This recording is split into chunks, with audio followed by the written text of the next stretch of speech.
सभी को हमारा हार्दिक नमस्कार।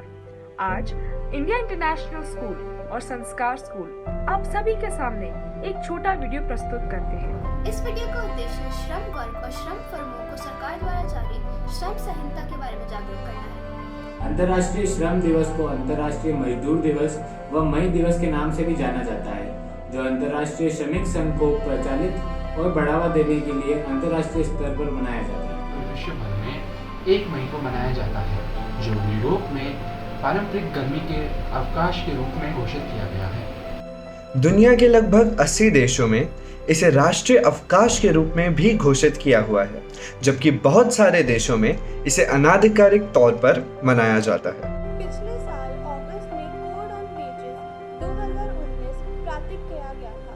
इसकी 1 अप्रैल 2021 से लागू हो गया है। यह मजदूरी और बोनस से संबंधित 4 कानून हैं। पहला, मजदूरी अधिनियम का विधान सन 1936। दूसरा, न्यूनतम मजदूरी अधिनियम सन 1948। तीसरा, भुगतान भोजन अधिनियम सन 1965 और चौथा, समान श्रमिक अधिनियम सन 1966 को समाप्त करा है।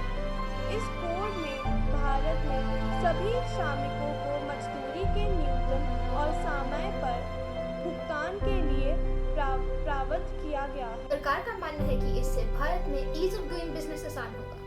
इसके अलावा मजदूरों की सामाजिक सुरक्षा पर भी जोर दिया गया है। बिलों का नाम industrial relations code bill 2020, code on security bill 2020 और occupational safety health and working conditions code bill 2020 है।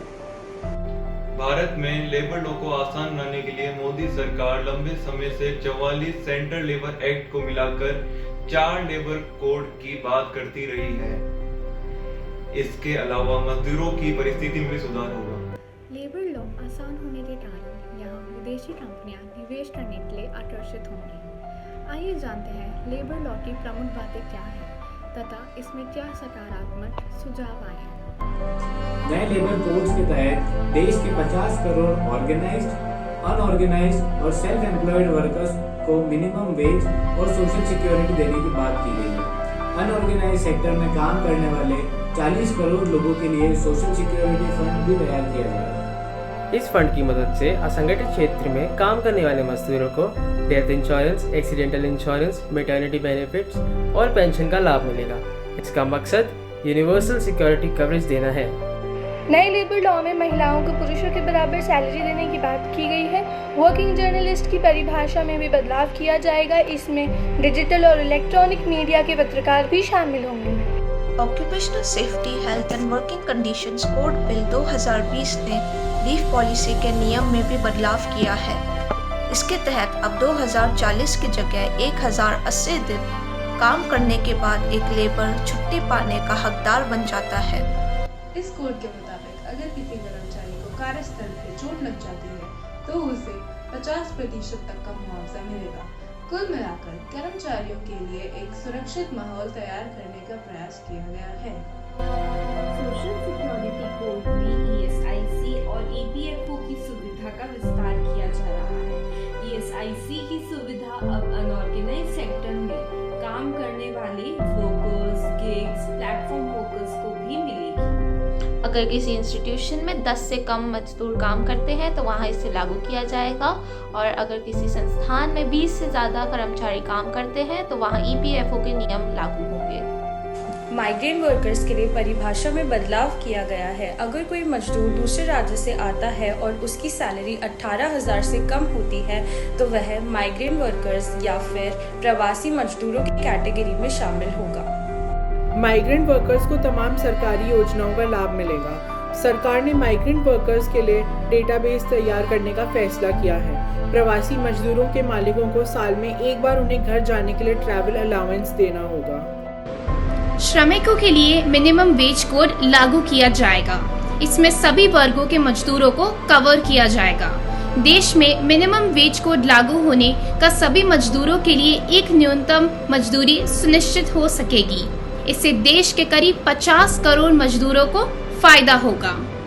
सरकार प्रवासी व असंगठित मजदूरों के लिए पोर्टल लॉन्च करेगी। इस पोर्टल के इस्तेमाल से हाउसिंग, बीमा व स्वास्थ्य की सुविधाएं मजदूरों को प्रदान की जाएगी। लॉकडाउन के दौरान ही प्रधानमंत्री ने गरीब कार्यालय योजना की घोषणा की थी, जिससे 80 करोड़ से ज्यादा लोगों का भला हुआ था। वो आत्मनिर्भर पैकेज की भी घोषणा की, जिसके जरिए लगभग 27.1 लाख करोड़ रुपए दिए गए। उज्ज्वला योजना के तहत 1 करोड़ और लाभार्थियों को जोड़े जाने का ऐलान किया गया है। उन्होंने कहा है कि अभी तक 8 करोड़ लोगों को इस स्कीम से लाभ उपलब्ध हुआ है, जिसे बढ़ाया जाएगा। सरकार ने लॉकडाउन के दौरान प्रधानमंत्री गरीब कल्याण योजना की शुरुआत की, जिससे 80 करोड़ लोगों को फायदा मिला।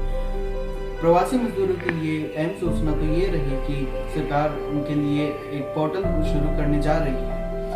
साथ ही साथ लेबर कोड भी जारी करे जाएंगे, जिसके जरिए कम से कम मजदूरी सुनिश्चित की जा सके। जय हिंद, जय भारत, धन्यवाद। इसके अलावा एक देश एक राशन कार्ड को 32 राज्यों में लागू करने की प्रक्रिया जारी है। इसको तेजी से आगे बढ़ाया जा रहा है, जिससे गरीबों की मदद हो सके। प्रधानमंत्री योजना के तहत गाँवों में उनके लोगों को उनका जमीनों का पट्टा दिया जा रहा है और अभी तक 1241 गाँव में इसे लागू किया जा चुका है और वित्त वर्ष 2021-22 में भी लोगों को उनके गाँवों में उनके जमीन का पट्टा दिया जाएगा। हमें आशा है कि ये वीडियो आपके लिए ज्ञानवर्धक एवं सूचनात्मक है। श्रमिक वर्ग का हमारे देश के उत्थान में बहुत बड़ा योगदान रहा है। हमारा उद्देश्य है कि श्रमिक वर्ग को उनके हक के बारे में जागरूक करना। जय हिंद, जय भारत।